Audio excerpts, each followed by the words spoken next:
তো এই প্রেস কনফারেন্সে উপস্থিত সাংবাদিক বন্ধুরা, আজকের এই প্রেস কনফারেন্সে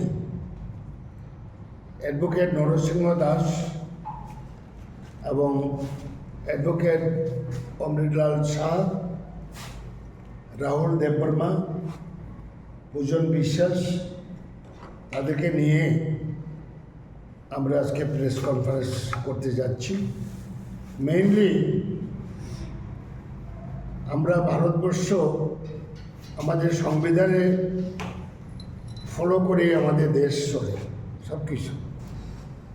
এখানে রাজ্যে গত 18 বিধানসভা নির্বাচনেও বিজেপির একজন ক্যান্ডিডেট টিঙ্কু রায়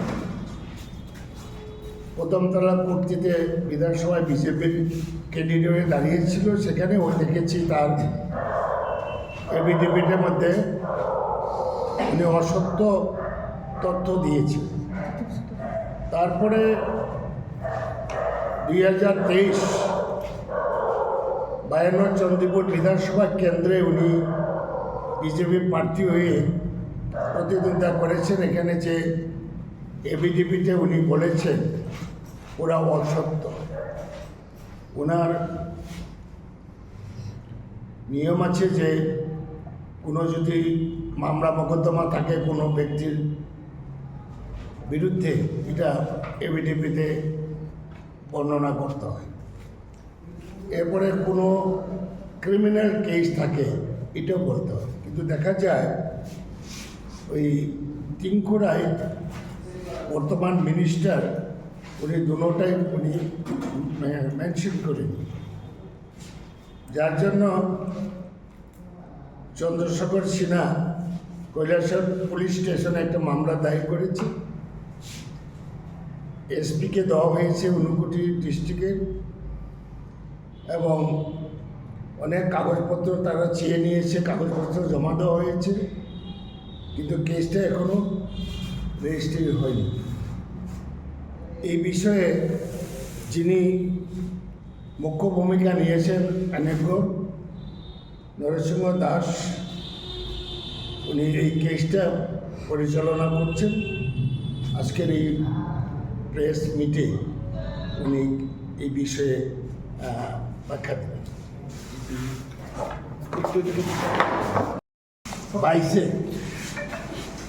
2022 প্রদীপ সরকার একজন টিসিএস অফিসার কৈলাসহরে এসডিএম হিসাবে উনি যোগ দিয়েছেন। উনি 2025 9 জুলাই উনি ট্রান্সফার হয়েছে। এই কয়েক বছরে এই যে মন্ত্রী সাহেবের সত্য সাহেব থেকে প্রায় 20 কোটি টাকা ঘোটালা হয়েছে কৈলাসের সূত্র মহকুমা। এবং এটার মধ্যে এসডিএম অফিস আছে, পৌরসভার অফিস আছে, এবং ডিস্ট্রিক্ট জেলখানা আছে। সমস্ত এখানে রেকর্ড আছে। মুখ্যমন্ত্রীকে দেওয়া হয়েছে, চিফ সেক্রেটারি দেওয়া হয়েছে, সেক্রেটারি রেভিনিউ, সবাইকে ওটা কমপ্লেন দেওয়া হয়েছে পাবলিকে, কৈলাসহরের পাবলিকের তরফ থেকে। এখন এটা নিয়েও চলছে। আশা করি সরকার এটা তদন্ত করে করবে। এবং আপনাদের পত্রপত্রিকা তো ধারাবাহিকভাবে লিখেছে, ধারাবাহিকভাবে প্রায় 10টা সংখ্যাই মনে হয় আমি দেখেছি, এগুলো সব এখানে আছে। তো এই একটা বড় কেসও না, একটা এসডিএম এত করাপশন করেছে 20 কোটি টাকা, সমস্ত তথ্য আছে, ইনকোয়ারি হইলেই ধরা পড়ে।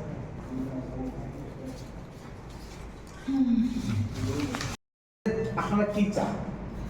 একজন লোক যার কোনো মাধ্যমিক পাস নয় বা 12 পাস নয়, তার হাতে একটা সার্টিফিকেট আছে, তার কাছে একটা ডিগ্রি আছে, অ্যাফিডেভিটে দেখা গেছে, নিজে স্বীকার করেছেন।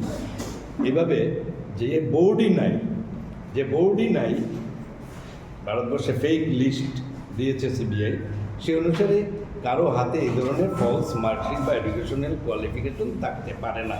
আইনে এটা অপরাধ এবং সাজাযোগ্য।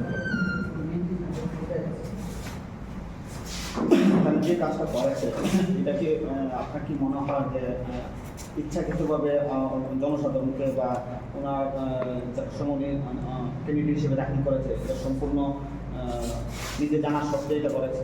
দেখুন, একটা লোক যখন একটা বোর্ডের অস্তিত্বই নেই, এই বোর্ড থেকে আমি পাস করব, যে বোর্ডের কোনো অস্তিত্ব নেই, তো এইটা আমি তো নিজেই জানি যে এমন কোনো বোর্ডের অস্তিত্ব নেই।